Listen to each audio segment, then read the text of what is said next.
ياسين والقرآن الحكيم إنك لمن المرسلين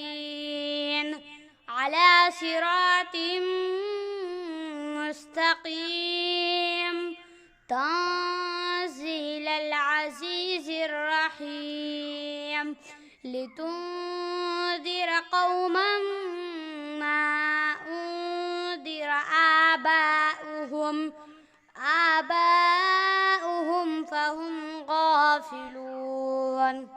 لقد حق القول على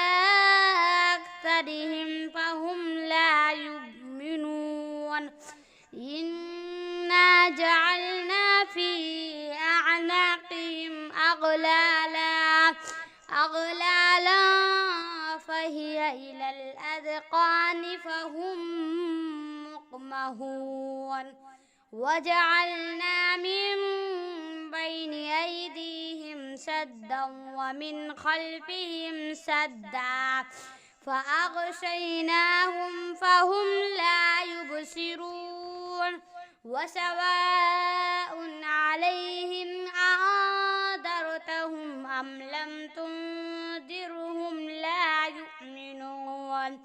إنما تنذر من اتبع الذكر وخشي الرحمن بالغيب فبشره بمغفرة وأجر كريم إنا نحن نحيي الموتى ونكتب ما قدموا وآثارهم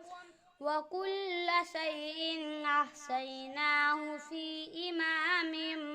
مبين صدق الله العظيم.